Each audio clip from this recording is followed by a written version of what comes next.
Good morning, good morning. We're gonna get started in just a few minutes. I'm gonna wait for other people to join. Looks like everybody's running just a little bit late. I need to print a few things off. So, take a moment to make sure that, your yellow book is in good shape to return. Think about any questions that you might have, and then we'll get started in about 5 minutes. So those of you at home, we're gonna get started in about 5 minutes.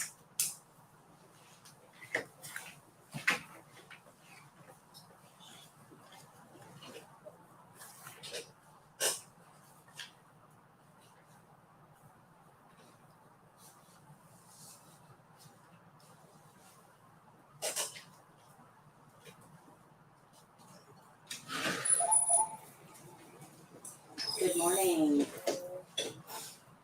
Sorry, this is been past 2 days. I've been sick. I've been watching the live. So. Oh, good, good. Do you feel better? It's like a sinus. Something's going around. Yeah, everybody's got I it. know. Yeah. Really. So, but I have my test results from all the tests that I took and everything. Yeah, I'll get those in just a second. I just need to do a couple things here. We're waiting for everybody to get here. Everybody's running a little late today. So give me about 4 minutes and I'll get all of your test scores. Okay. Yeah, it is convenient to be able to join live. Yeah, I know. My mom's like, "You're not in school." I'm like, "I'm watching it right now." She's like, "Oh my goodness, where was that when I was in school?" I'm like, "Oh." Yeah, it's definitely convenient. It's just like being in class, so Yeah. really helpful.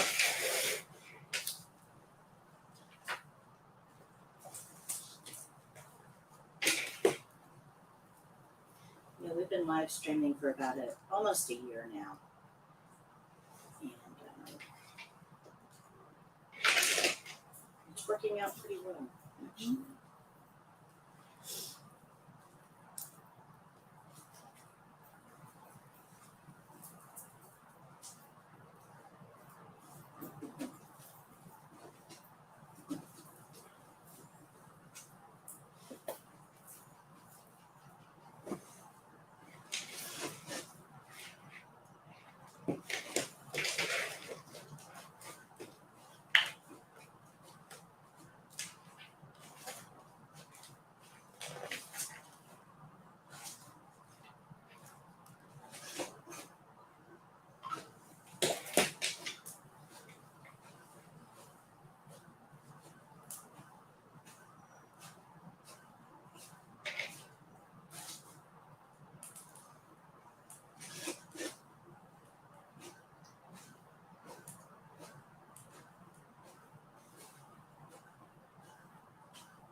Good morning. Good morning. How are you? I'm good. How are you? Good.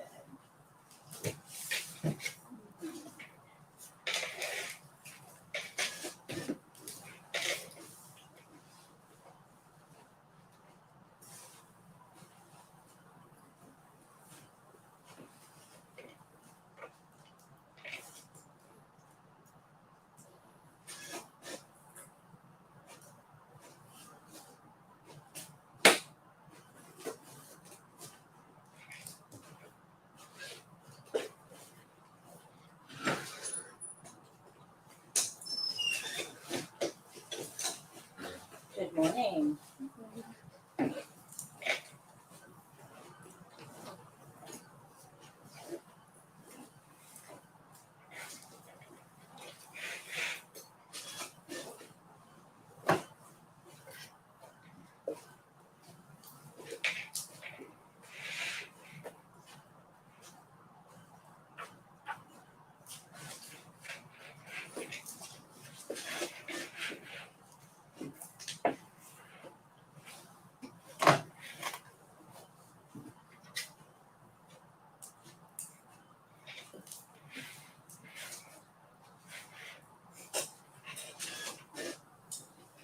All right, let's go ahead and get started. I was going to wait for everybody to get here, but looks like some people are running a little late today. Last class.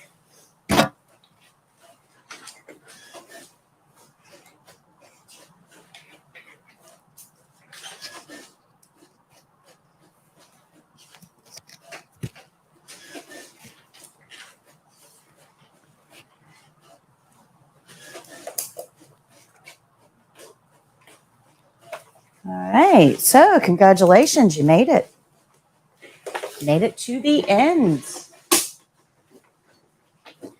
Does anybody have any questions for me? Anything that you need me to explain? Any final anything? Anything? Everybody's good to go. You guys still have my email address on your syllabus. So if anything comes up, you can contact me there. You can get a hold of me on Facebook. You know where I work. So good morning. So if you have any questions or concerns or anything you need from me, just let me know. Okay. I would like you to also let me know how you do on the state exam. So either via email or on any of my YouTube videos, or, leave a comment there. If you leave a comment on one of my YouTube videos, a fresh comment, I'll actually congratulate you on a live. So remember, I go live every Thursday. Like tomorrow I'm going live. Well, I actually haven't done lives for 2 weeks now, so I haven't done the congratulations. My congratulations tomorrow is going to take up probably 10 minutes of all the people I'm going to congratulate. So a lot of fun.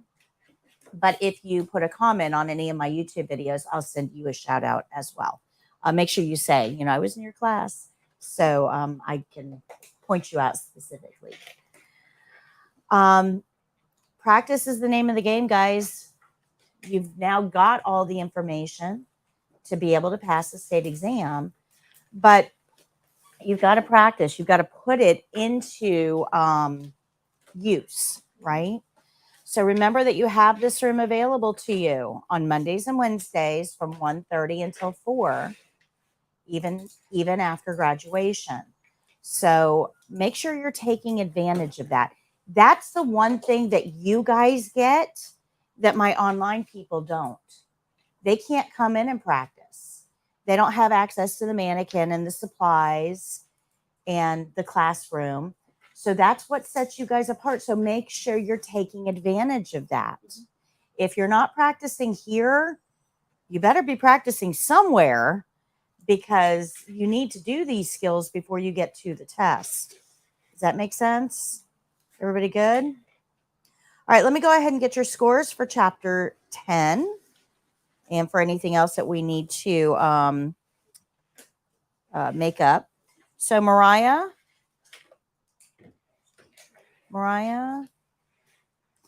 Karina, can I get 8 and 9 too? Thank you.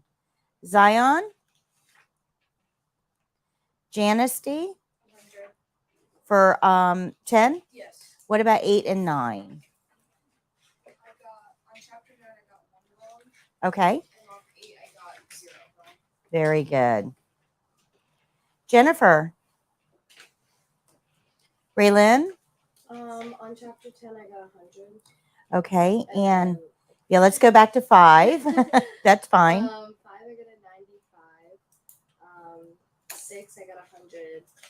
7, I got 100. 8, I got 100. 9, I got 100. Very good. Very good. Jashanti?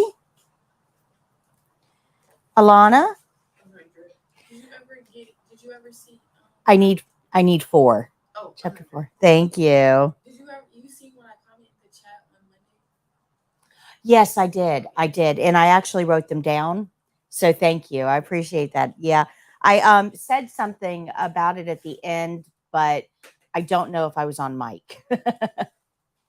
So thank you very much. Desiree. Okay. Do you have 8 and 9 by any chance? 9, I'm working on it, and 8 was 100. Thank you. Thank you. Allison. I got 100. Thank you. Kristen. I got 100. Awesome. Keely. Awesome. Delilah. Rebecca. Okay, still waiting on a couple people. All right, so we still have a few things to go over. There's a lot that I still need to tell you. Not so much about the test and not so much about the skills, but we have to talk about what you're going to do with this certification now that you're on your way to getting it. Remember, you still have to take the state exam. If you haven't registered, make sure you do so. Remember that we also have the practice test in the book. The practice test is on page 142 of your white book. If you haven't taken it, you probably should. It'll be a really good indication of how you're going to do on the written part of the state exam. Good morning. Good morning. So if you haven't taken the written test, now's a good time. And remember, the answer key is on the same answer key as your chapter tests. Students tell me that my practice test is a little bit harder than the state exam. If you miss 5 or fewer on my test, you're ready for the state test. I've never had somebody that missed 5 or less on my test and failed the written. Never had that happen. Don't be the first. Okay. So it's a really good primer for you to get ready. I also have the ebook. I've got to, after class today, send you guys the actual PDF. You need a PDF reader. There's a million free PDF readers out there. Just get a free PDF reader because it's a PDF file. But I will be emailing that to you guys individually. It won't go out through my email system. I'm actually going to send you an individual email with that ebook. Right now, the link on my website's broken. So I've got to do it this way. However, the website people are making progress on the new website. So yay. All right, last class. This is it. Don't come here Monday. I won't be here. Okay. I get to take a couple of weeks off because I have got some other projects I'm going to be working on. And one of those is we should be starting on the new videos. So I won't be here for class. Now you can come in and practice Mondays and Wednesdays, 1:30 until 4, but no more class. So my question is, did you register for the test yet? And if not, what are you waiting for? Class is over. You got to register. You've got the skills to do it. I believe in you. Okay? You're going to be fine. All right, so let's figure out what we're going to do once we get our certifications. This is on page 122 of your skills book. Page 122.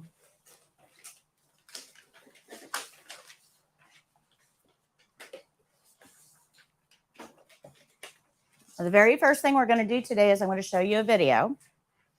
And that video, these are your notes for that video. You don't have to take notes because there's a lot of information here. But this video is all about how to renew your certification once you get it. We talked a little bit about this on Monday. Somebody had asked about that. Once you take the state exam once, you never have to take it again. So one, done. As long as you renew on time. So that renewal is going to be very, very important because you don't want to take this test again. Once is enough. Not only that, it's more expensive to retest than it is to renew. So we have to know how to go about renewing so we never have to take that test again. And that's what this video is going to cover.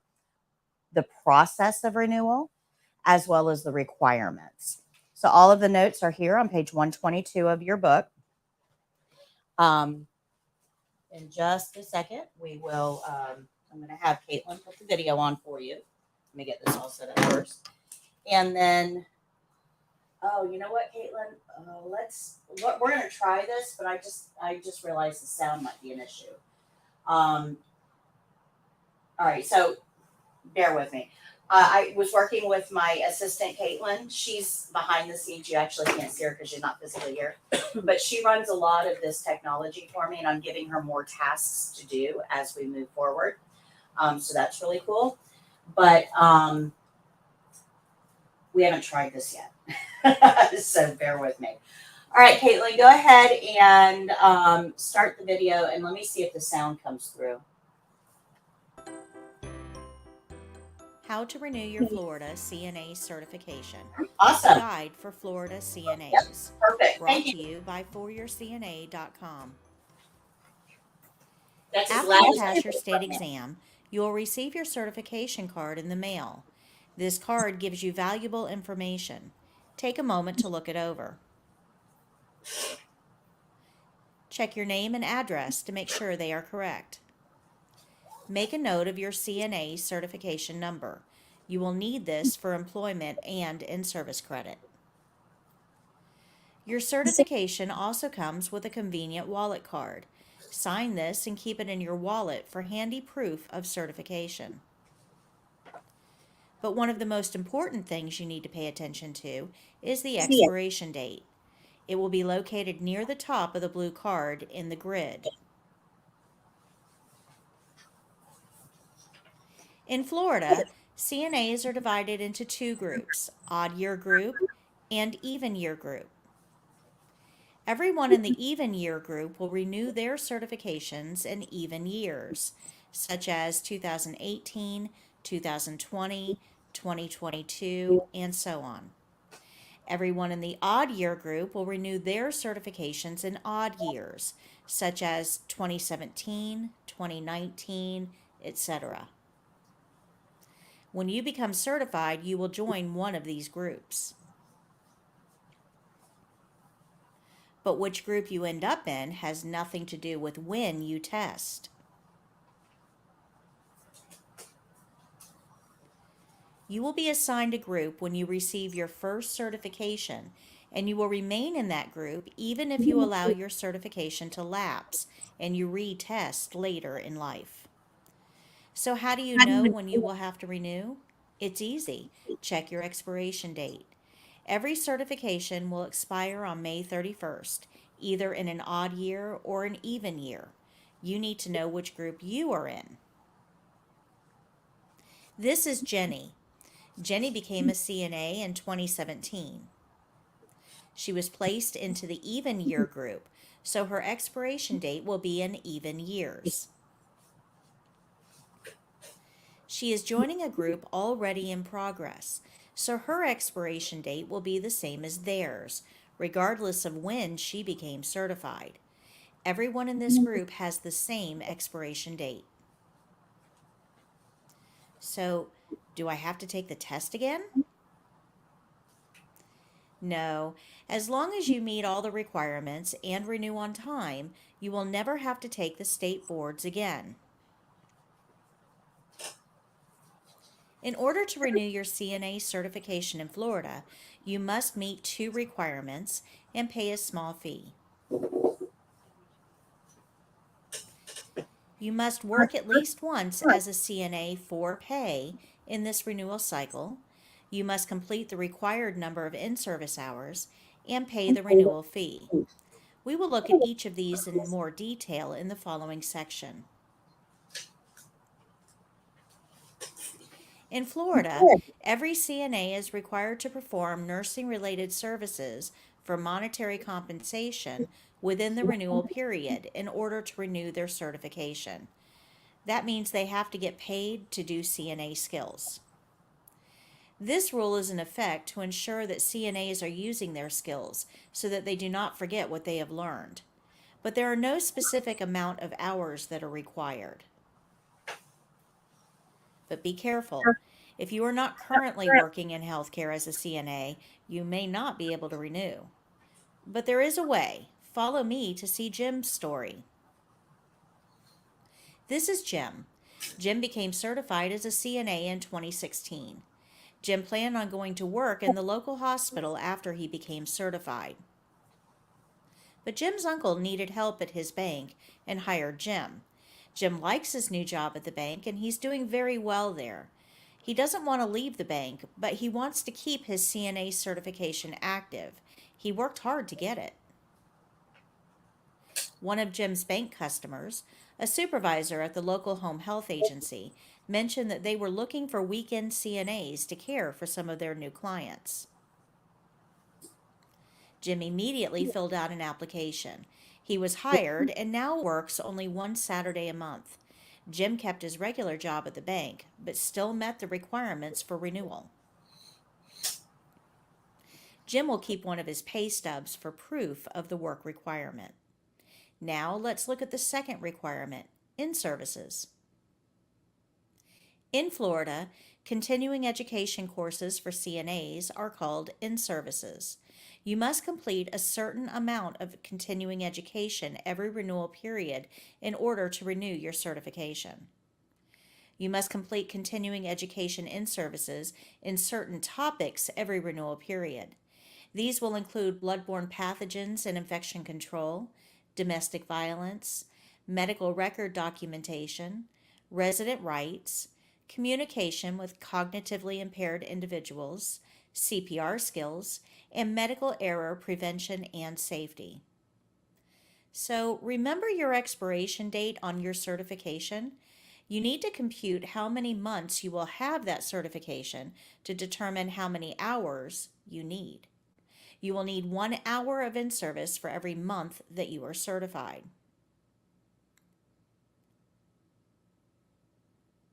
First, locate the date that your certification was issued.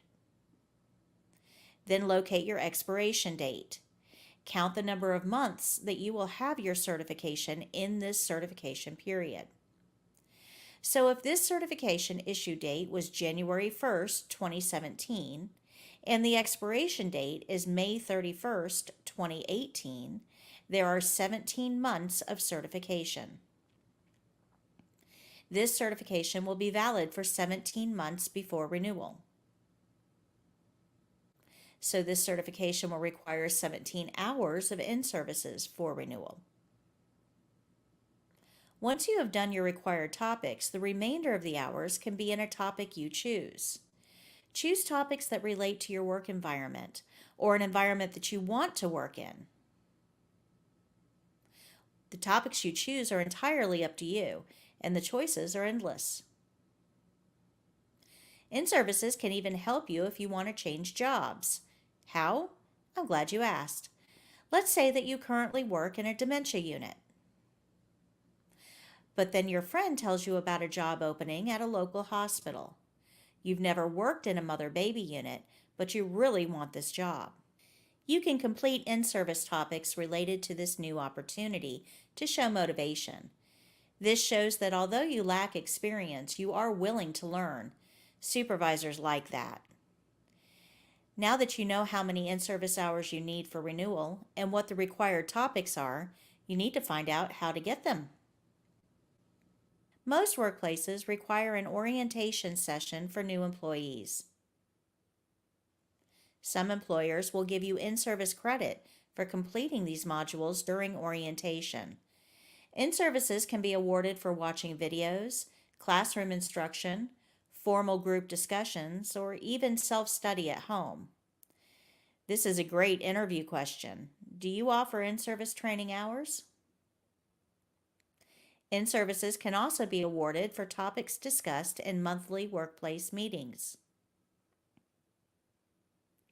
Sometimes hospitals and other community agencies will host continuing education opportunities. These are often advertised online or in community newspapers or bulletins. But for many CNAs, the easiest way to get your required in-services is online.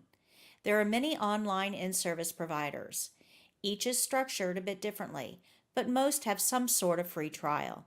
Simply search for CNA in Services Florida in your favorite search engine. If you are unsure if the provider you want to use is recognized by the Board of Nursing as an approved provider, you can check them out on CE Broker. Go to cebroker.com. Under Course Search, select your state and your profession, and then click the Begin Search bar. Now click the Providers tab to access a list of approved providers. You can also search for courses right on this website. So far, we've learned how to work at least once as a CNA for pay this renewal cycle, and we've learned how to complete the required number of in-service hours. So all that's left is to renew and pay the fee. The bottom of your certification card contains the information you will need to renew. Your specific renewal instructions are printed here.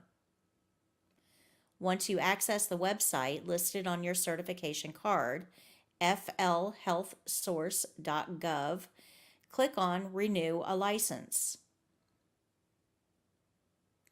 After logging in, follow the prompts, check off the requirements, and pay the fee.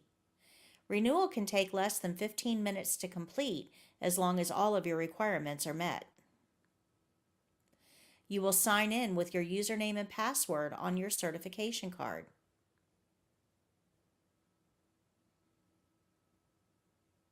You do not have to send anything to the Board of Nursing to prove that you've met the requirements.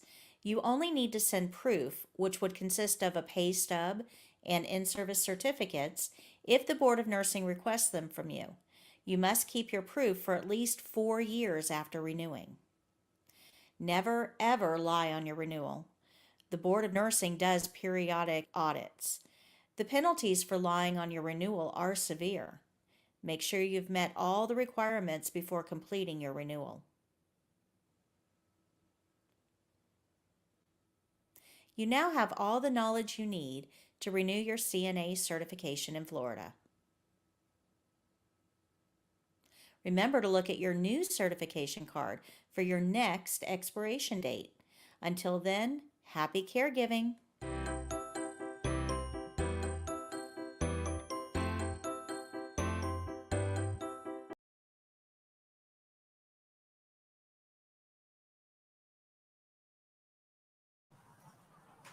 Any questions? Pretty easy, right? Just make sure that you meet both your work requirement and your in-service requirement before you renew. Now, all of that being said, you know how I do my weekly live Thursday lessons, right? One of the things that I'm going to be offering probably at the beginning of the year, so this is going to be relevant for you guys, is if you join my weekly lesson, I will give you a link to go to my website and take a quiz. And if you complete the quiz, you will get in-service credit. So because I do a topic every week on topics that are relevant to CNAs. So it would be a way for you to get your ongoing continuing education in a little bit more fun format rather than just like reading stuff. So to be on the For Your CNA. Well, it's actually, yes, I live stream to all the platforms, Facebook and YouTube. And yes, it's embedded in foryourcna.com. Okay. And it'll say like in services or class Well, or every week. it'll just be my live stream. Oh, okay. My live question and answer session. And then at the end of that, once I give my whatever topic I'm talking about, at the end of that, I will give you a link to be able to get into the quiz, to take the quiz. And then give me a couple months to get this set up. This is complex. There's a lot going on here. But if you attend live, we'll be able to give you in-service credit based on the fact that you could ask questions during the session. Okay? Is it just that one live or is it every time you do it? every Thursday. I'm hoping to be able, yeah. So I already give the lessons. So all this is going to do is put a quiz on, associated with that lesson. And that quiz is what allows me to give you in-service. But this whole format has to be approved by the people who approve continuing education. So it's going to take a little bit of time to get it approved and out there. And then I've got to work on the website infrastructure to make that happen and be able to issue your certificate. Because if I have to do all these certificates manually, I'm going to be sitting behind my computer for like days. So I have to have a system that'll do that automatically. Okay. But that is coming, and it would be a little bit more interactive way of getting your in-services rather than just reading a whole bunch of stuff online and taking a quiz. I'm all about making things a little more engaging. And especially interactive. I'm really big on interactive, giving you the opportunity to ask questions and to make comments and to interact. So the stuff that I set up is a little bit different. That's why we do the game show, because it's a way for you to practice for the written test, but in a little bit more interactive way. Plus, you get to win prizes. So I will have the next game show on the first Tuesday of September. And first place, I give out the card game. That's first place. Second place gets, first place gets card holder, or card game and a badge holder. Second place gets a badge holder. And third place gets a, like an inspirational little gift thing. So for playing a game online for free, that's pretty cool that you can win prizes. Plus bragging rights. All right. So any questions on renewal? All right. The next thing I want to talk to you about is what happens.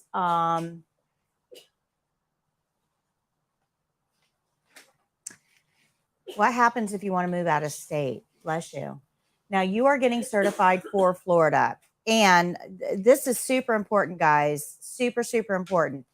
There are people out there, scam artists, that are advertising a nationwide CNA certification, allowing you to work in any state. Just send us $165 and we'll make it happen. It's a scam, people. There is no nationwide CNA certification. They are going to take your money and give you a worthless piece of paper.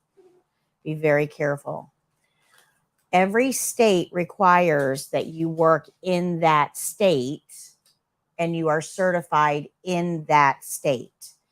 So if you think at some point you might move to New York and you get your CNA certification, but you never actually work in New York, you're not going to be able to renew in New York. Okay, so every state has requirements for work as well as continuing education. Some of you are interested in travel CNA. That was like the really big thing. It's paying really big money. People want to go see the world and get paid to do it. And that's wonderful. But there's a couple of problems with it. And I think you need to be aware of those problems. First of all, travel contracts are not as prevalent as they used to be. The second thing that you need to understand is that as a travel CNA, you are walking into a facility blind. You don't know where the washcloths are. You don't know what the policies and procedures are. You have no relationship with the nurses and other staff members, and you're getting paid more than the staff CNAs to do the same job. So you really think they're going to help you? Yeah, they're not going to help you.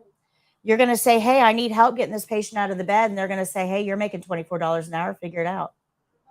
That is the attitude. Now, does that help our patients? No. So if you're a staff CNA, don't treat your travel CNAs like that. They're there to take on patients. If they weren't there, you would have twice as many patients. So be nice to them, right? They're helpful. But we also have to understand that as a travel CNA, you are expected to be able to hit the ground running. And as a brand new CNA, you're probably not able to hit the ground running yet. So my suggestion is just to protect your own career. Get a little experience before you try to jump into the travel pool. Does that make sense? Because otherwise what happens is you usually end up with a 13-week contract. That's usually how long the contracts are, 13 weeks. So you're promising that you're going to be in Kansas City for 13 weeks, no matter what. No matter what. You go into your first day and it's an absolute horror show. I mean, the facility is run down. It's in the middle of a bad neighborhood. There's no supplies. I mean, no washcloths in the place at all. There's very limited staff. You show up for the first day and you've got 45 patients to take care of. And you are thinking in your head, oh my gosh, I'm not doing this. And yeah, you are, because you signed a 13-week contract no matter what. So chances are when you're done with that 13-week contract, you're probably going to get out of healthcare completely. It's going to completely ruin you. And you're going to go to work at, your local whatever retail store, you'll get out of healthcare completely.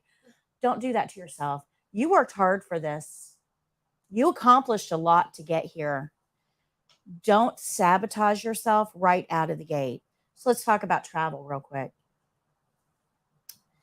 Fully staffed facilities don't use travel CNAs. Why would they? So what kind of facilities do you think you're going to be sent to? Bad ones. The most desperate. Absolutely. So when you are accepting that travel assignment, you are stating, hey, yeah, I know that nobody wants to work there. Because if somebody wanted to work there, guess what? They'd already be working there. So I'm going to a place that nobody wants to work, and I'm okay with that. That's what you're saying. And as a brand new CNA, that's probably not what you want to say. But let's think about it from the patient point of view. Do you guys remember that half of your job is observation and recording? You guys remember that? Talked about it on the first day. If you don't know these patients, how are you going to observe anything? If every shift there's a brand new person in there and they don't know the patient, nobody's going to pick up on the fact that Mabel's a little more confused today. And we might miss that she has a urinary tract infection because nobody's picking up on it. Nobody's recognizing that Henry hasn't eaten a full meal in 3 weeks. Nobody's going to pick up on that. Nobody's going to recognize that Hillary isn't standing very well. That when we transfer her from bed to wheelchair, she was holding her own weight. Now she's dead weight. But you don't know that because you weren't here yesterday. So what do you think this constant revolution of caregivers does to the quality of care that our patients receive? It's not good. There's something called continuity of care. In order for us to be successful as CNAs and take the very best care for our patients, we really, really, really need to have a relationship with those patients. And if you're not working at the same facility, you're not going to have that relationship. And ultimately, the patients are the ones that are going to suffer. So find a good place and plant yourself. Your patients will be much better cared for. Good? Does that make sense? Okay, but if you are looking to do the travel thing, please get a little experience first, because I don't want to lose you as a CNA in the industry because you jumped right in with both feet to poor decision. But if you do want to move out of state or travel out of state, you need to know, how do I do that? Because I'm only certified in Florida. That means I can only work in Florida. So what if I do want to go to New York? Well, if you decide you want to go to New York, you need to look at page 123, 124. You need to find the contact information for New York. And you need to contact them and say, hey, I'm a Florida CNA. I want to be a New York CNA. What's it going to take? Now, New York is going to tell you, oh, here it's easy. Go get a background check for our state. It's got to be coded. Here's the code. right? Because remember, we have to get a background check for Florida. Well, they're going to need one too. They can't use the same one. And pay us a fee because nothing comes free. Pay us a fee, and we will give you a certification in New York based on the fact that you have one in Florida. Awesome. Those are very few hoops to jump through and very low hoops, right? Super easy. No, and yeah, and you can, most of that you can do online. So super easy. Now, there are some other states that go, hold up, not so fast. Not so fast. I'm glad you have a certification in Florida. Good for you. But here you have to take our test. That we don't trust anybody else's test. We test our own CNAs. So if you can pass our test, you're good. We'll take you. So then you may have to take their test. And other states go, hold up, not so fast. We don't accept anything. You want to be a CNA here, you have to go through our training and our testing. You have to start over. Well, that's something that you would want to know before you move.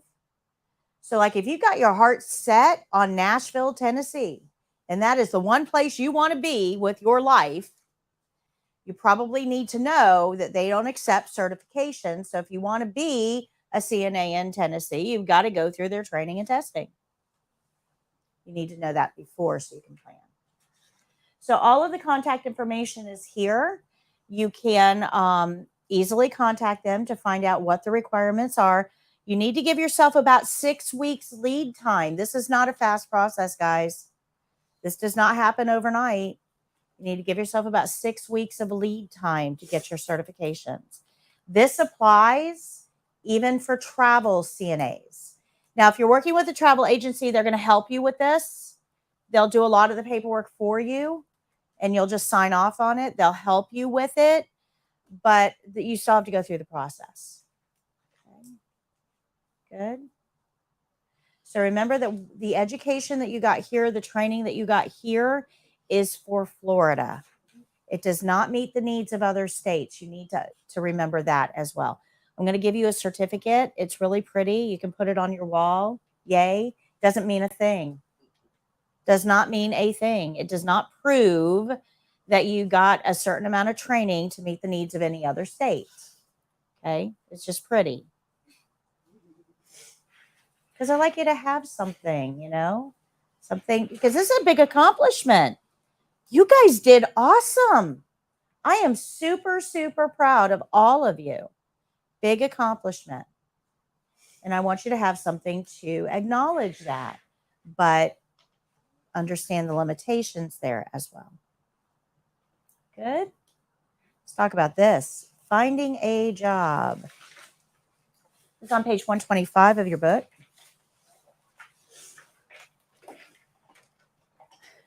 So, congratulations. You got through the class. You're about to take the test. We're super proud, and we wish you well. But the next step is you're going to have to put it to work.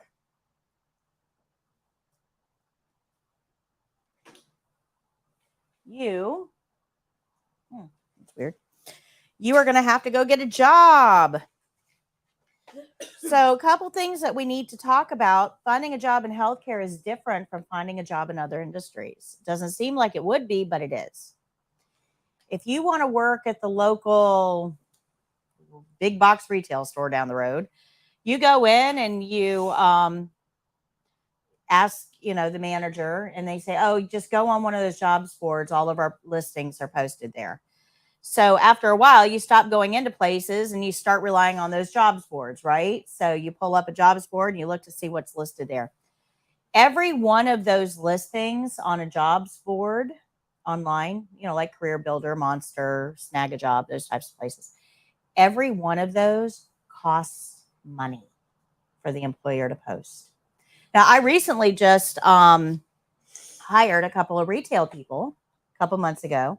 And I put an ad, or I tried to put an ad on some of those online jobs boards. And it was going to cost me $25 per application. And they estimated it would take between 85 and 125 applications to find the right candidate.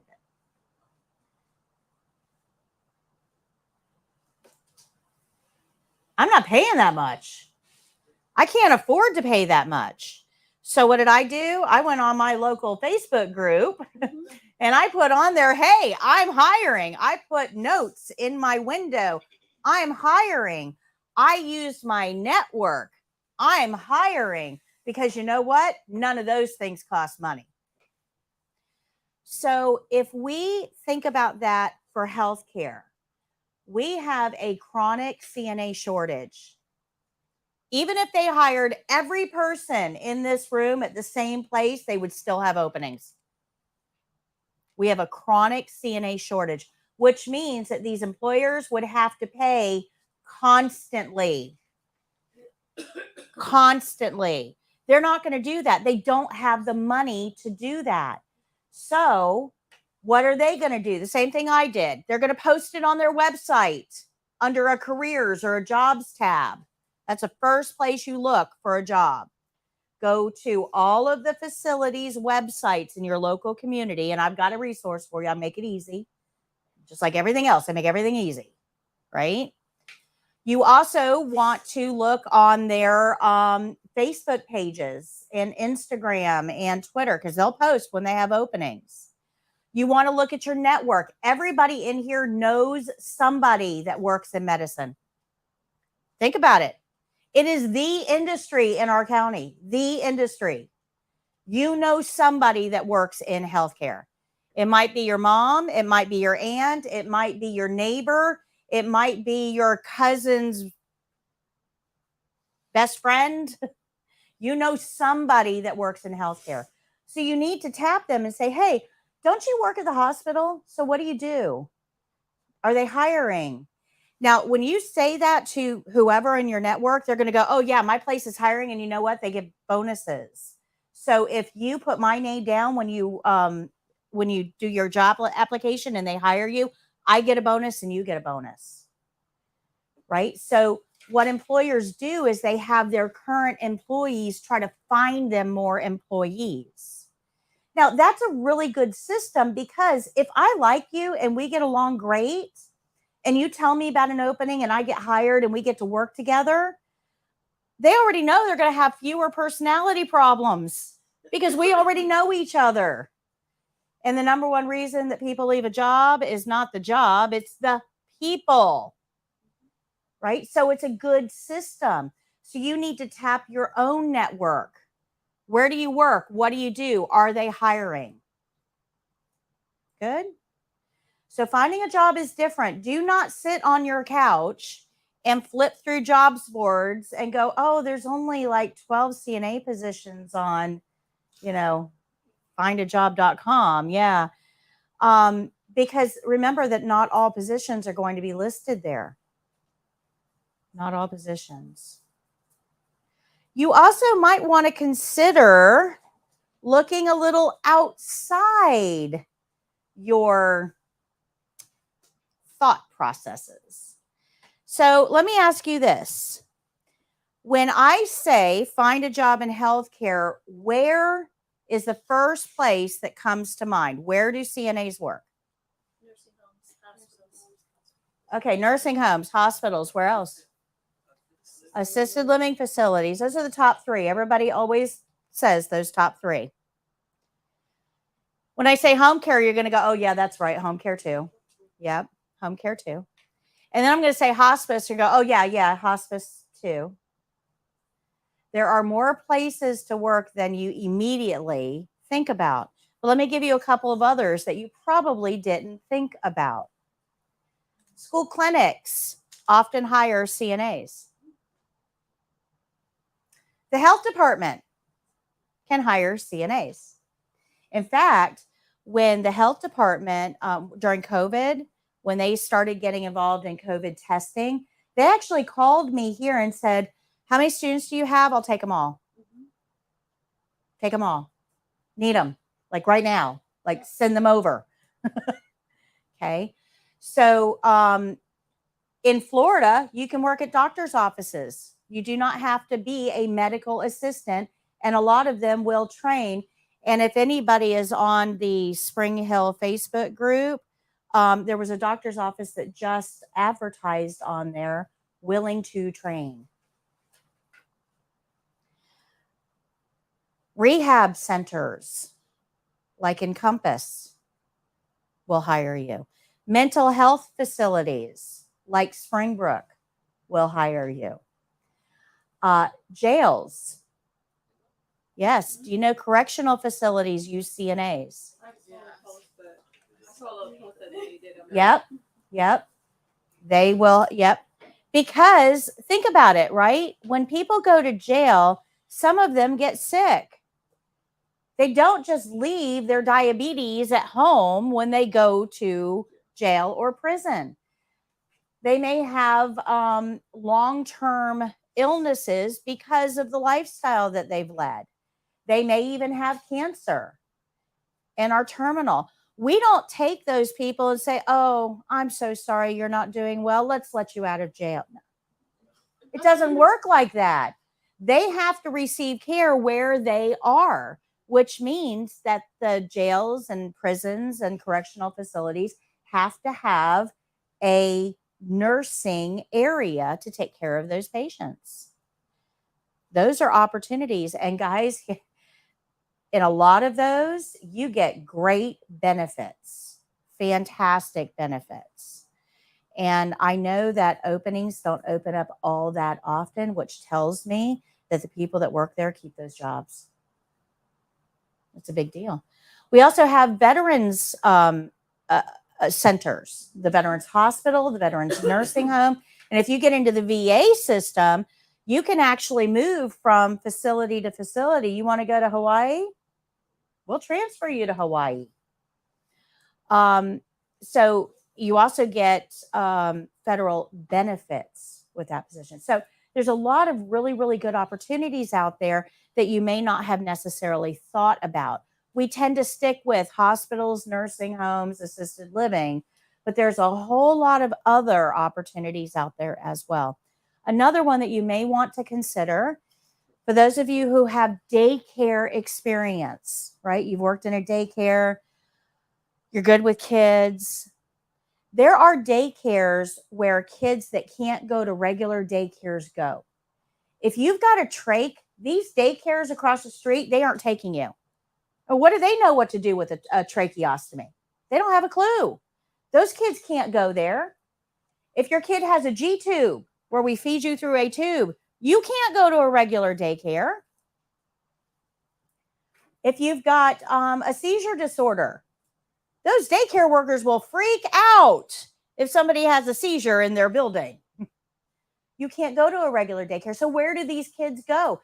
They go to a pediatric medical daycare center. We actually have one right down the road behind Friendly's Car Wash, and they are hiring.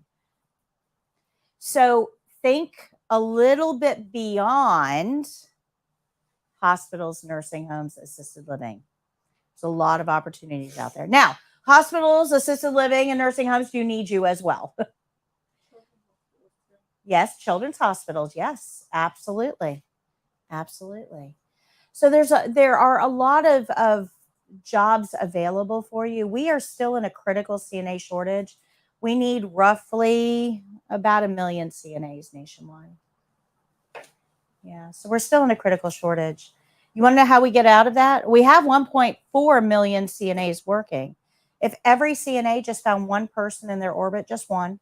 Do you have a friend? Do you have a cousin? Do you have a neighbor? Somebody that you think might be good in healthcare? If every person just found one other person and said, hey, I think you'd make a great CNA. Why don't you get trained, get certified, and come to work with me? Do you know that we could get out of the shortage in 4 weeks? And just imagine for a second going to work and not being short-staffed. And you have the power to do that. You have the power. So this leads me to be careful about your words. When you go to work, remember, we're short-staffed, right? You're going to have more to do and less time to do it. It's not the ideal work environment. And you're probably going to get a little frustrated and you're probably going to get a little discouraged. If you go home and tell everybody you know, oh my gosh, I hate being a CNA. I hate my job. Can't stand it. But, pays the bills. I got to work it. But I hate what I do. Do you really think they're going to sign up? No, because you have just told them how horrible it is. Instead of telling them how horrible it is, sell them on how great it could be if they just came in. Because if they come in and we're fully staffed, now your horrible job just got a whole lot better. You have the power. So you have to be careful about how you sell your career to others. Does that make sense? Okay, good. All right, so on page 125, about halfway down, we talk about making a packet. And I'm going to tell you,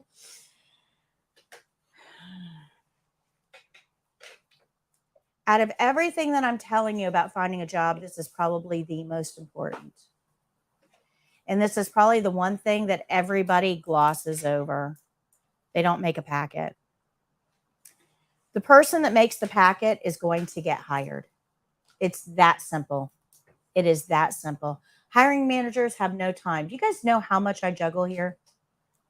I mean, I am going 18-hour days. If you can make it easy on me to hire you, I'm going to hire you. If you're going to make it hard on me to hire you, I'm probably not going to put forth the effort because I got a million other things that are taking my attention. So let me give you a good example. When I was interviewing, I had one employee that she interviewed well, but I hadn't quite made a decision yet. I still had like a couple of other people that I needed to interview that had applied. She called me on the phone 3 days after our interview, and she said, I just wanted to follow up and make sure there was nothing else that you needed, and tell you I'm really looking forward to your response. I said, can you come in on Tuesday? Can you start Tuesday? She says, I absolutely can. And she showed up on Tuesday, and she now works at my store. She now works here. I didn't even do the other interviews. Why? She showed. She was persistent, showed initiative. I figure if she's going to pick up the phone and call me, she might actually show up for work, which is a plus, right? Right? But she made it easy. All I had to do was say, okay, come in. She made it easy. You want to get hired? Make it easy for them to hire you. And that's what this packet does. You should have a resume. If you don't have a resume, go to CareerSource. They'll help you build a resume for free. You should have a resume. Resumes are short. They are a sales sheet on you. Tell me why I should hire you. What skills do you have? Are you breathing? Good. That'll work. Okay. Should be a sales sheet on you. You should also put that pretty certificate I'm going to give you. Put a copy of that in there. You should have any additional certifications. If you have your CPR, a copy of that should go in there. If you have your medication assistance, that should go in there. If you have a home health aide, that should go in there. If you have customer service skills, which is a free class you can take online through CareerSource and get a certificate, that should go in there. Okay, you can pad your packet, by the way, with lots of free things that CareerSource has to offer to make you look a little bit more attractive to the employers. Customer service is a big one. Healthcare is a service. We call our customers patients, but it's still customer service, right? You also, any additional continuing education that you've got, put that in the packet. So when you go in for your interview, you're going to shake their hand. You're going to hand them the packet. They're going to put it to the side. They're not going to look at it. They've got you in front of them. You're way more interesting than a packet of paper. They're going to put it to the side. They're going to have a conversation with you, and you're going to leave. They're going to see 5 or 6 more other people that day, right? Because we tend to group our interviews in one day. You are probably not going to be remembered. 5 or 6 people. I mean, I might remember the first. I might remember the last. The ones in the middle, a little fuzzy, right? But at the end of the day, I have to clean off my desk before I go home. And I pick up that packet and I say, oh, Alana, look at this. Oh, wow. She's got everything here. Awesome. I remember her. You can't get hired if you're not remembered. It's a way of getting back in front of that employer before they make their decision. Okay, good. Makes sense? Mm-hmm. The other thing that it does is if I've got 2 people that interview. I got Alana and Keely. Both good, both same amount of experience. Alana brought me a packet, Keely did not. If I want to hire Keely, I have to pick up the phone and say, hey, I'd like to hire you, but we require some things for your employee file. Do you have a resume? Where did you go to school? Do you have your CPR and first aid cards? We need copies of all of that. Your state certification, your blue card, I need a copy of that as well. When you get all that stuff together, bring it in, human resources, drop it off. They'll go through it, make sure everything is complete. They'll get it to me, and I'll give you a call. Or I can pick up the phone and say, Alana, you want to start Monday? Which one am I going to do as an employer? Remember, the time it takes her to get all of that packet together, get it to human resources, get human resources to okay it, and get it back on my desk. Those are shifts that are working short-staffed. I want quick. I want a solution, not another problem. If you want the job, make the packet, because I guarantee you the person that made the packet is getting the job. I have a question. So should we make the packet paper or PDF? Paper is ideal. You want something tangible to hand it to them. It doesn't have to be in a pretty folder. It can just be copy paper stapled together. I mean, it doesn't have to be anything significant. It just needs to be physically present. Good. So at the end of the interview, if you really want to nail it, send them a thank you card, not an email. Emails are cheap. They really are. Emails are cheap. Do you know how many emails I have in that right now? I have 1,700 emails I have to go through today. I am not kidding. I can pull it up and show you. I have 1,700 emails to go through. You really think I'm going to take the time to open yours? Oh, Debbie says, thanks, Miss Patty, for the eye-opening on job opportunities. I'm in Tampa. Well, thank you, Debbie. Congratulations. They're not going to open up those emails. They're going to see thank you, and they're going to click read and go right by. But to get something in the mail, have you guys gotten like a letter in the mail? It gets so exciting, right? So every interview I've ever gone on, every one, in my car, before I even go to the interview, I already have it ready. In my car is a thank you note. You can go to the Dollar Tree and get a pack of 10 of them for $1.25 with envelopes. It's in my car. It's already written out. Dear, and I leave it blank because I don't know who I'm interviewing with yet. Thank you for the opportunity to interview for your position. I look forward to hearing your response. Please let me know if you have any questions or need additional information. Sincerely, my name. I get out of the interview. I immediately write the name, because I'm not good with names, guys. You know this. I write the name of the person that I just interviewed with. I put it in the envelope that I've already addressed. Write their name, attention, their name. And I go directly. I don't go home. Home, things happen. Laundry happens. Kids happen. Dogs need walked. And 3 days will go by and you realize I didn't mail that stupid thing out. No, this is part of your interview. Your interview does not end until you go to the post office and put that in the blue box. Then your interview is over and you can go get yourself a well-deserved shake.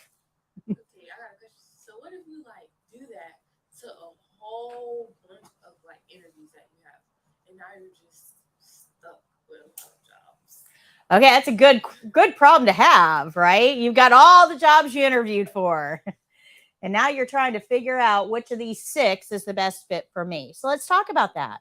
Right? You got to make a decision. You are going to have more than one job opportunity. It's guaranteed. Remember, we're way short on CNAs. You're not going to have to try that hard, honestly. You're going to get some job opportunities. You got to be able to pick. Now, the first criteria, of course, is always money. You know, how much is this place paying and how much is this place paying, right? Money is number one on the leaderboard. The problem is that money doesn't always tell the whole story. And let me give you an example of this. A couple years ago, well, I don't know, probably 8-10 years ago now, time goes by, I had a group of, I had a whole class, but I had a group of 3 young men. They found an opportunity up in Gainesville. So it's a bit of a drive, right? Up in Gainesville. This nursing home, now this is like 8-10 years ago, this nursing home was offering $28 an hour for CNAs. Yeah, you perked right up, didn't you? Desperate. Yeah, so 8 to 10 years ago, $28 was even way more than it is now. So that was a red flag for me. Wait. And I couldn't, I'm like, are you sure you know what you're getting into? Oh, yeah. We're good. So they went up there and they got hired. They didn't last more than a week. So you got to ask yourself, and see, I've been in this game long enough that I know this, right? You see the money, $28 an hour. I am there. I will put up with pretty much anything for $28 an hour. No, you won't. So here's the thing. You have to ask yourself, why are they offering that kind of money? They're not doing it out of the goodness of their heart. They're not looking at you going, oh, you poor puppet, you probably need some money, don't you? No, that's not it. They're doing that because they have exhausted their local job market. Nobody wants to work there. They have gone through every CNA in their local market, and now they're trying to entice people to come in. Why? Because it's not a good working environment. Too many patients, not enough staff, infighting between the staff, so a hostile work environment. And a lot of it comes down to management. I told you I couldn't work 3 to 11, and you've got me scheduled 3 to 11 all week. I told you I can't work that. I don't have transportation. Oh, you better figure it out. You're on the schedule. So you have to understand that when you look at those dollar signs, there is a reason that those dollar signs exist. And you got to figure out what is your tolerance level, right? This happens, guys. It happens. Now, that doesn't mean you shouldn't be paid fairly for your time, and you should. I think CNAs should make more than they do. I am absolutely on that bandwagon. But there's a trade-off here, guys. And you probably don't know this. If I offered, let's say that I have a position, I'm going to offer $30 an hour for somebody to play a patient, right? And you're all like, yes, please, I'll do it, right? So I'm going to offer a lot of money for that position. All you're seeing is the money. But do you know who else that kind of money is going to attract? Anybody, people that are just in it for the money. Do we really want people working with our older patients, our most vulnerable patients that are just in it for the money? That's one of the reasons that pay for CNAs stays on the lower end, because they want to make sure that you're coming at it with a heart, not with dollar signs in your eyes. Does that make sense? I think you should be paid more. I really do. And I think that if you start recruiting people that are like you and we build up a good industry, we can get there. But we can't just start advertising $30 an hour because we're going to attract the people that don't have the heart. Does that make sense? So you've got 6 opportunities. One of the things you're going to look at is money. Fair. You also want to look at shift, right? What shift are they asking you to work? I am not a morning person. If they want me to work 7 to 3, I'll be there, but I'm probably not going to. Yeah, I'm not going to be at my best. I'm not a morning person. So I got to look at the shift, right? What shift do I need to work? I also want to look at something called mandating or mandatory overtime. And this is a question you want to be asking in your interviews. If my replacement does not show up at the end of my shift, can I leave? In some places, the answer is no, you must stay. Well, guys, those of you who have kids in daycare, that's a problem. That's a problem. If you're supposed to get off at 3 and go pick up your kids from daycare and nobody shows up to relieve you, and now you can't leave and you don't have anybody to go get those kids, that's a problem. You need to know that right up front, right? So you can make arrangements or take another opportunity. So I would be asking. I would also look at what is the opportunity for advancement here? Do you offer tuition reimbursement? Can I go back to school for something and you'll help me pay for it? Right? I also want to use all of my senses when I'm at the interview. I interview them just as much as they interview me. If I'm going to be spending 8 to 12 hours of my day, my awake time in this place, I better like where I work because I'm spending more time there than I am at home. So I'm using my senses. What does it smell like? If the place smells bad, the CNAs there aren't taking care of those patients. Administration doesn't care. Those are red flags, guys. When I'm in the interview, I'm watching call lights. How long is it taking for those call lights to get answered? If that call light's been going off for 15 minutes and nobody's even popped their head in the room, that's a problem for me. That lets me know that nobody's going to have my back. Right? I'm looking at the facility itself. Is it run down? Do the walls need to be painted? Does the AC not work? If I'm going to be there, I want to be somewhat comfortable during my time. Right? These are things you need to be evaluating about your place.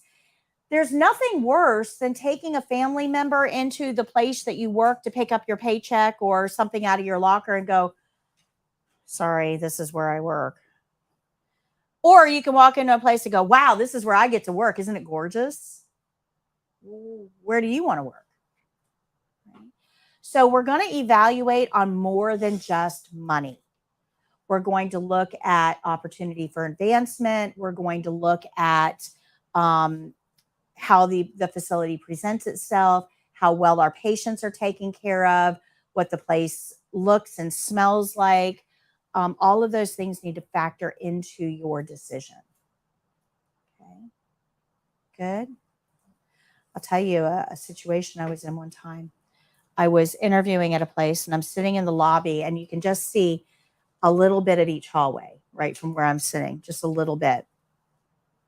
And as I'm sitting there waiting for the person to bring me back for the interview, over in this hallway over here, there's two, I'm assuming they were CNAs, two staff members there, and they were yelling at each other loudly, using all kinds of profanity and just extremely unprofessional, and nobody corrected them.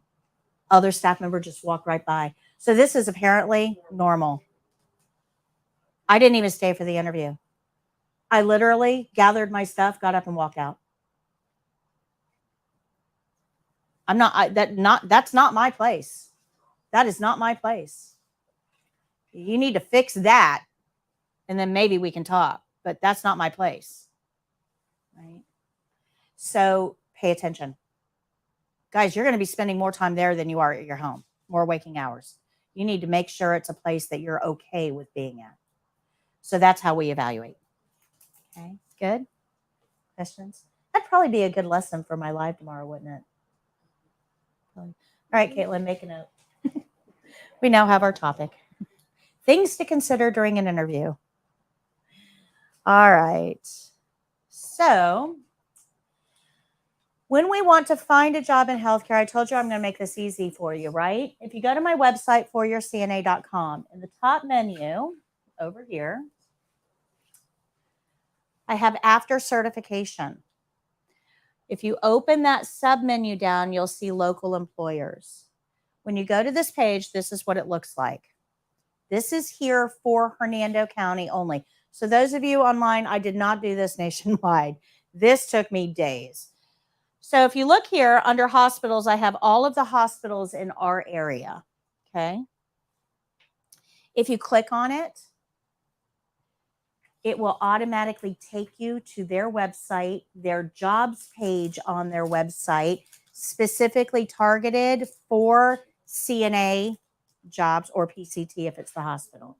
So I've already, the website, I drilled down and got the jobs area, and I drilled down even further, and I'm taking you to where all of those positions are listed. I did this for hospitals, nursing homes, assisted living facilities, and then below that are going to be your home care agencies and your specialty department, or, specialty options, and then other. So this is all done for you. Go to this one page, and then you can link over to all of the local employers and be able to hire, get hired directly from there. I did the work for you. Okay. You're so good. You're so good I to make us. it easy. I want you working. We need you out there. I also get contacted by employers all the time. I got a ton of stuff over there. That table below the bulletin board is all employer stuff. I just had another one send me a flyer that I got to print out in a few minutes to give to you guys. I get contacted about 3 or 4 times a week from local employers saying, can we come in and talk to your class? And I unfortunately say no, because if I let one in, then I've got to let all of them in, and then I don't have any teaching time left. So I do this instead. Okay, good. Now, when you're doing this, the workplace personality quiz will help kind of guide you to where you would best fit. So remember that workplace personality quiz. All right, so here's the packets that we talked about, right? You want to make sure you have a resume, your CNA certification, your CPR and first aid cards if you have first aid, any additional certifications that you need or that you have in in-services and things like that. Make your packet and make sure that you have it available on. And CareerSource will actually make copies of that stuff for free. Like, you don't even have to pay to go to Staples and do it. They have the resources to do this. So Dreamcatcher says, how could you ask for a tour during your interview of the facility? Will they be willing? Oh, I'm glad you brought this up. This is an awesome question. Awesome. This just showed up today on one of the Facebook feeds. And this is becoming a very popular thing. It's called job shadowing. So either right before or right after your interview, they may give you an opportunity to shadow. Take it. This is awesome. Because what this does, so employers, it costs them a lot of money to hire people and get them trained. And if you get hired and trained and 2 weeks later you're out the door, you didn't help me at all. It actually cost me money. So they want to make sure that you have the knowledge and the skills necessary to stay in that position. So this is what job shadowing is all about. So let's say that you contact a local hospital, you fill out the application, you come in for an interview, and they say, hey, we'd like to have you shadow Kristen for the next hour or so. Now, shadowing is just that. You're not there to work. It's not free labor. You are there to watch, and they're going to show you, okay, this is our linen room. Take a look. Is it well stocked? I mean, that's something I want to know, right? How stocked is it? This is our clean supply. This is our dirty supply. These are some of the patients that we take care of. This is our nurses station. How friendly are the nurses? Do they look up and say hello? That's an important thing I'd want to know, right? If I'm going to be stuck here for hours and hours and hours a day, I want to like what I do and where I do it. So job shadowing, that is your opportunity to interview them. So yes, shadowing, super, super important if you have the opportunity. And it's certainly something that you are well within your rights to request during the interview. You can ask, do you do any job shadowing before you make your decision? Do you offer job shadowing before you make your decision? And if they say, yes, we actually do, we'd like to schedule you to come in on Thursday at 2, or do you have a few minutes now? You should always say yes. We'll talk about that in just a second. Remind me of that. We're going to talk about that in a second. But job shadowing is a great opportunity for you to interview them, but it's also a great way for them to see what they're getting. Because when you go to an interview, it's kind of like a first date. You're putting on your, nicest clothes, best foot forward, but that's not really the real you, is it? You're trying to hook them, right? Right? You're trying to get them interested. Yeah, well, that's the interview, right? You're putting your best foot forward. That's not what they're getting. When they hire you, that's not who's showing up Monday morning after a long weekend, right? So shadow gives them an opportunity to kind of see you. How do you relate to, now they know you're going to be nervous. They make allowances for that. But how do you relate to other coworkers? Are you, during a shadow, are you just kind of hanging back against the wall, just kind of watching and going, I'm not doing this? Are you bossy? Hey, that's not the way I used to do it. Ooh, do I want that person? Probably not. Are you, hi, I'm Patty. I'm just shadowing to see if this is a good fit. That's what they're looking for. Friendly, open, accessible, and good at communicating. If you can portray that, you'll get the job all day long. Then you got to decide you want the job. Okay. Let's talk about dress for a second. If you're planning on shadowing, what do CNAs wear? Scrubs. Absolutely. So when you go to the interview, scrubs are appropriate. For entry-level healthcare, scrubs are appropriate. Now, there's a but behind that, though. Big but. If you're going to wear scrubs to an interview, they need to be neat, clean, pressed. You should have some creases. If you don't know how to press anything, take it to a dry cleaner, get it done. Don't take them out of the dryer and shake them out like we do for class. Okay, I want nicer presentation. Scrubs are appropriate. You can wear business professional, certainly appropriate. But here's the problem. I've got to be able to see you in that position. If you're interviewing for a CNA position and you show up in a beautiful dress, high heels, hair, makeup, big dangly earrings, I see you as a receptionist. Right? That's not what I'm getting. That's not who I'm hiring. Because when you show up for work, you're going to be in scrubs, messy bun, right? I need to know what I'm getting. Scrubs are appropriate, but they have to meet that criteria. Do not wear prints to an interview. Do not. I got the cutest Tinkerbell print over there on clearance right now, and I'm dying to have it. It is adorable. It is not an interview top. Prints should never be worn to interviews because most places now are solid, color coded. And when this changeover happened, like I've owned that scrub shop for 17 years now. I saw this happen. I experienced this happening. When everybody switched and said, okay, solids only, I had a store full of very angry women, very angry people. I don't want to wear prints or solids. I want to wear prints. I want Tinkerbell. Why can't I wear what I want to wear? And it was nonstop. I mean, I actually lost an employee over it because he was so tired of hearing it. So all of these managers had to all of a sudden become fashion police and say, you cannot be here in that outfit. You need to go home and change and get into, the colors that you wear. And it was nonstop. These managers had to constantly be on adults about what they were wearing. You really think they want to do that again? You show up in prints and they're going to go, nope, not going to do it. Nope. So wear solids. A bonus, if you can figure out what color the CNAs wear at that facility and you have that color, wear it. Wear it. Okay. Little tip. If you look like one of their staff members, they'll make you one of their staff members. Okay. Good. Makes sense? So scrubs are appropriate. You can wear business professional. It's okay. You can, but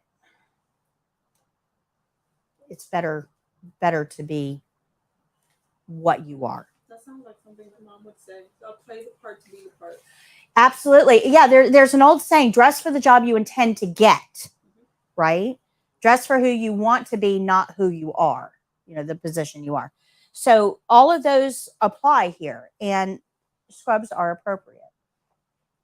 If you're uncomfortable with that, you can always ask them when they're scheduling the interview. You can always ask them, what is the dress code for the interview?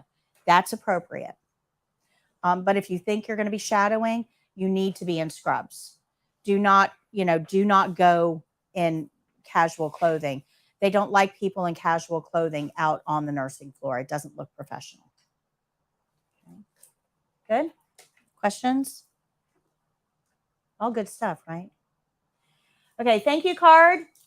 I mail one in the mail. It's going to get there the next day. And remember, you can't be hired if you're not remembered. This gets you back in front of them one more time. This is that phone call that I got, right? This is the same thing. This allows them to hire me easily. So get that thank you card. But it's very simple. Thank you for the opportunity to interview with you today for the CNA position in your unit. I look forward to hearing from you. Please don't hesitate to let me know if you have any further questions. Sincerely, your name. Short and sweet, super easy. Remember, you'll have this on the replay as well. All right. Let's talk about PRN jobs. If you remember when we went over medical terminology, we talked about what PRN was. Remember, it's not abbreviated English, it's abbreviated Latin. And it means as needed. So this is an as needed position. This is not on call. On call is different. PRN just means that we're not giving you a full-time guaranteed 40-hour work week position. It means that I'm going to use you when I need you. Guys, this right here is nothing more than an extended interview. That's it. And the reason is, as an employer, if I hire you full-time in order to get rid of you, my gosh, I got to jump through a million hoops. I got to do verbal warnings. I got to do written warnings. We got to sit down with HR. We have to do a remediation plan. Like, I got all these things I have to do if I've got a bad CNA to get rid of. That's too much. That's putting my patients at risk. I don't like that. But when I hire you, I have no idea who you are. I have no idea if you're going to be any good. I don't know you. So I'm probably going to give you a PRN position. That means as needed. I'm going to put you on the schedule 4 days this week. And we're going to work together to make sure that it works in your schedule and my schedule. And I'm going to put you on the schedule. And during that time, I'm going to figure out whether I like you. If I like you, you're going to be on the schedule more. If I don't like you, I'm not going to fire you. You're just not going to get any hours. Right? It's an extended interview, guys. Most healthcare positions are PRN for another reason, though. Healthcare is seasonal. Anybody ever hear the term snowbirds? Here in Florida, over the winter, we have way more people than we do in the summer. And that's because all of the older people from Canada and New England come down to Florida during the winter because it's too darn cold up there. We talked about that. So they all come to Florida. That means our population swells. And most of those people, when they get here, they get sick because we got different germs down here. So our need for healthcare in Florida expands during the winter and reduces during the summer. So I can't put you on 40 hours a week if I don't know if we're going to have enough patients over the summer to give you 40 hours. Does that make sense? So in healthcare, PRN positions are very, very common. Don't pass these by hoping for that full-time 40-hour work week one. You may not get a 40-hour position right away. Start with the PRNs. If they like you, it'll eventually work into a full-time. Or if you like them. Yep, absolutely. Absolutely. That's the other thing. If you're bad at breakups, I'm bad at breakups, right? I don't like confrontation. Just don't like it. If I've got a PRN position and I don't want to work there anymore, I don't have to send them a, Dear John letter. I don't have to resign. I can just say, yeah, don't put me on this schedule. I'll let you know when I'm available again, which is like never, but I don't need to let them know, right? Just don't put me on the schedule. So people that are bad at breakups, this is an awesome way to end a relationship easy. Okay. All right, let's talk about some interview tips, page 126.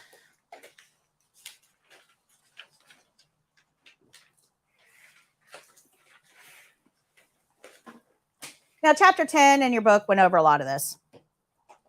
And I'm not going to go over every part of this individually, but I am going to highlight a few things. We already talked about dressing to impress.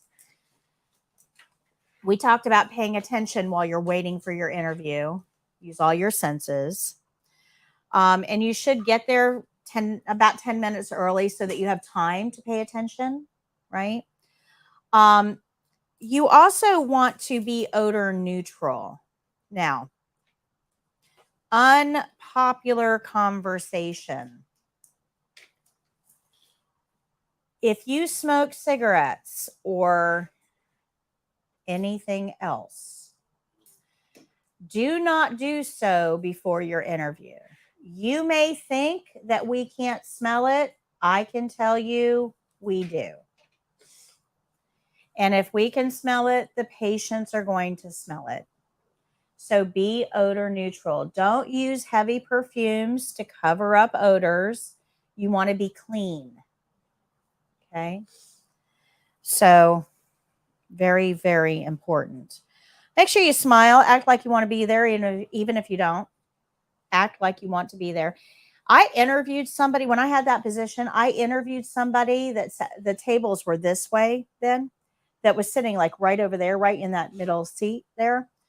And she acted like it was the worst thing in the world to have to be here for an interview.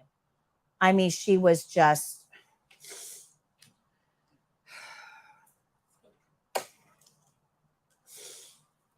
Okay, remember, this is first date. You're putting your best foot forward. If this is what I'm getting with the best foot, what am I going to get on a Monday morning after a long weekend? No, not going to happen.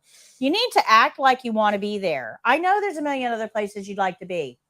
Trust me, there's a million other places I'd like to be, but here we are. Let's pretend that we want to be here. Smile. Make sure you're making eye contact. Remember, half of our job is observation and reporting, isn't it? If you're not making eye contact during the interview, you're not going to make eye contact with the patient. You're not going to get the job.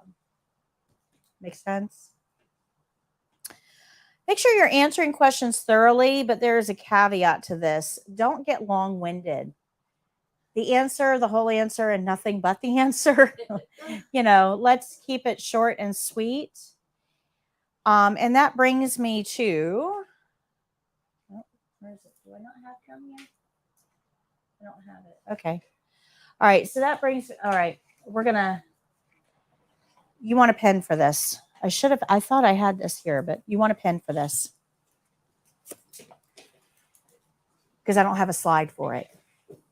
There is going to come a point in your interview where they're going to say, tell me a little bit about yourself. You guys know this question is coming. This is not new. Every interview anywhere always, always, always asks, tell me a little bit about yourself. Now, this is not your personal history. Everybody goes to their personal. That's not what this is. I don't want to know, well, I was born in Virginia. Mama and daddy got divorced, so I moved in with grandma and pawpaw. And mom moved to Florida, so I came down with mom, and I graduated from a school in Newport Richey, and nobody cares. That is not what this is. You've lost them. Like, way early. What they want to know is, when I ask you, tell me a little bit about yourself, what I'm asking is, why are you sitting in front of me? What qualifications do you have that should make you attractive to me? Tell me why I should hire you. That is what they're asking, and there's a formula. Did you guys know this? There's a formula to answer that question. Okay, I'm going to give you the formula. So the formula is, my previous jobs were in blank. Customer service, retail, manufacturing, real estate, legal, whatever. My previous jobs were in blank. Group them all together. It's fine. Where I developed the following skills. And you are going to list 3 soft skills. No more, no less. 3 soft skills. What are soft skills? Soft skills are what we call intangibles, customer service skills. So anticipating needs, right? If you are a server, paying attention to the fact that the ice water is half full and you know they're going to need another one, That is anticipating needs. Attention to detail. That's another one. And you can search soft skills in all of your local search engines. They will come up with literally hundreds. Ability to diffuse difficult situations.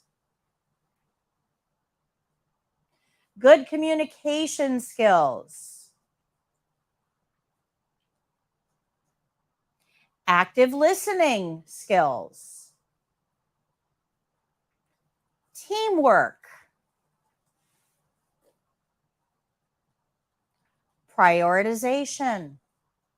Organization. And so on.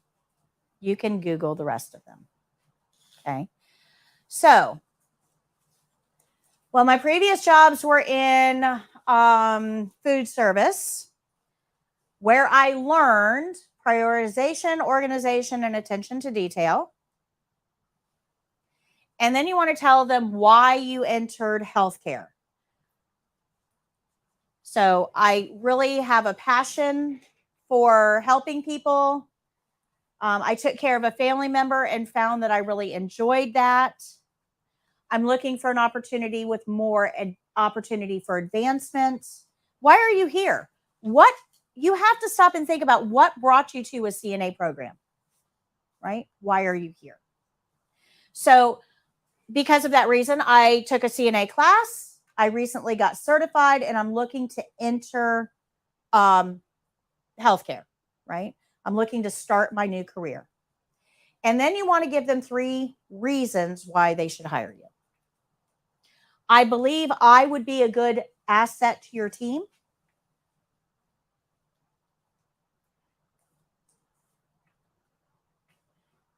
Because I'm conscientious, reliable, punctual, friendly, have a passion for the elderly. So come up with 3 reasons why they should hire you. 3 personality traits. Okay. Does that make sense? That's your formula to answering that question. So I'm coming out of a career in food service where I developed attention to detail, prioritization, and teamwork skills. I took a CNA class because I really have a heart to help the elderly. And I believe I really would be a good asset to your team because I'm motivated, I'm dedicated, and I'm empathetic. You use that as your tell me a little bit about yourself and you will get hired every time. If you look like a deer in the headlights, I don't know. That doesn't show any confidence in yourself.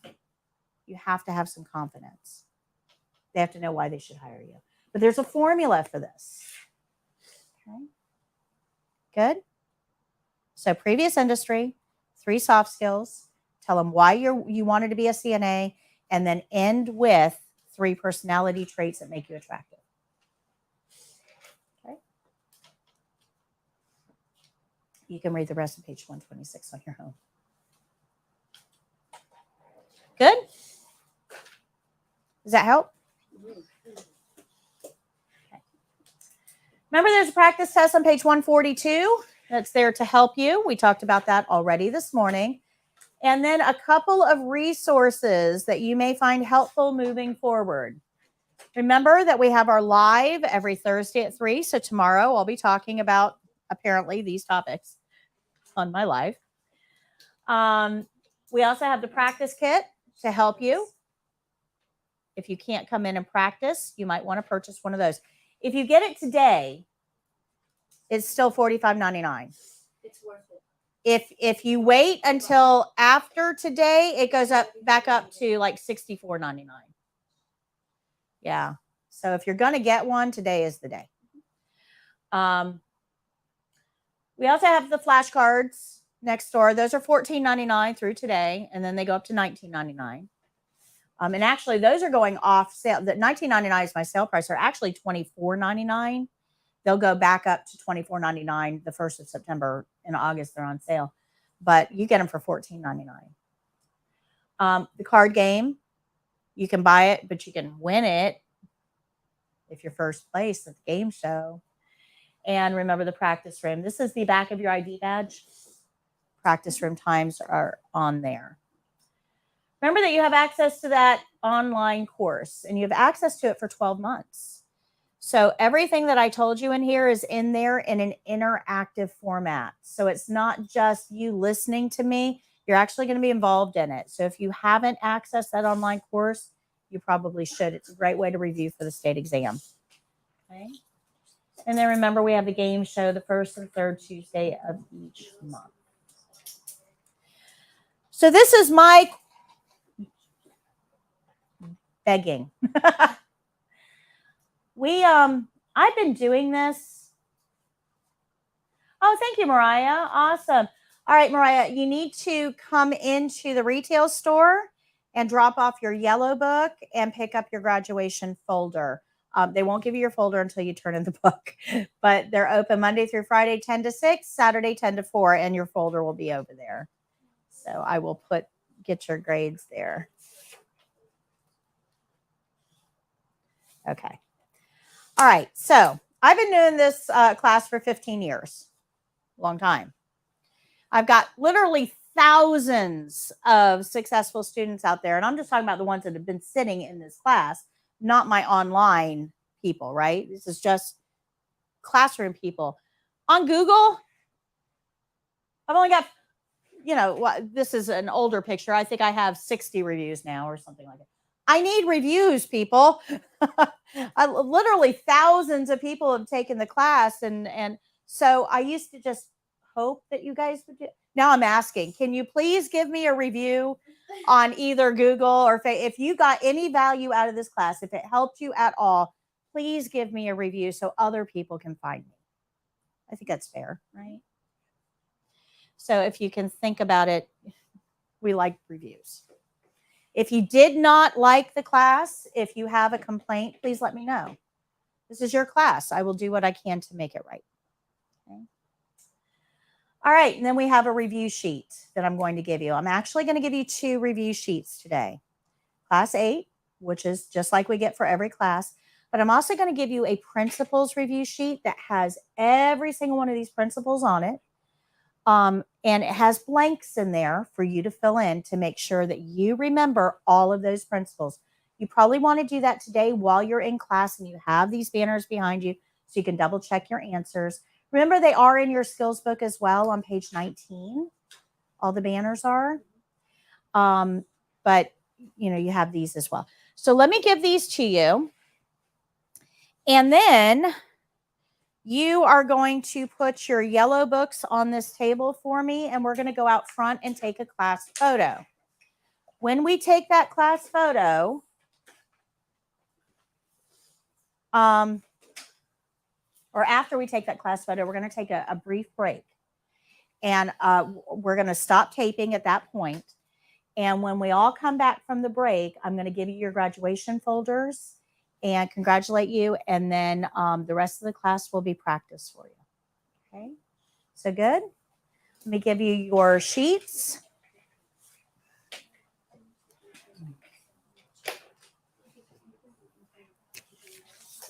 Okay, so that's the principals review. And then I think I only have a certain amount of reviews. I think I only got a report. Okay, let me know in just a few minutes, and I'll be happy to give you the ones that you need. You're welcome. Okay, those of you who are attending online, Class 8 review sheet should be a link in the description. But I do not put the principals. I don't have the principals review, all of our principals available yet for download. So unfortunately, you won't have access to that one.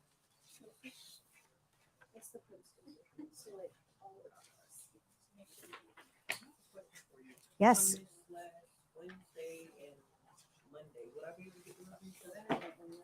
Yes. So any review sheets that you're missing, just let me know after we do graduation. And I know I've got a couple others. I'll get you whatever ones you're missing. You're welcome.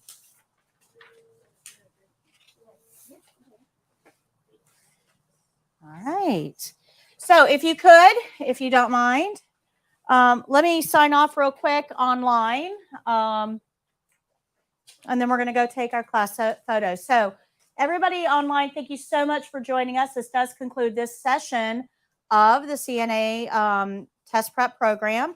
We'll start a new one on September 11th. So we have 2 weeks off. I will still be live on Thursdays and game show on the first and third Tuesday of each month. So feel free to join us for that. Otherwise, I'll see you for the next session starting on September 11th. You guys can always join in on those as well for a brief review before you go test. So you will have access to the live streams as well. Mariah says, would I be able to pick up the principal's review sheet at the retail store? Yes, I will put it in your folder, Mariah. Thank you. Thank you. Good point. I'll put that in your folder for you. All right. So until next time, guys, I'll be live tomorrow. Hope to see you there. Other than that, happy caregiving. Have a fantastic day. And Caitlin, you can go ahead and end us. Stop the broadcast.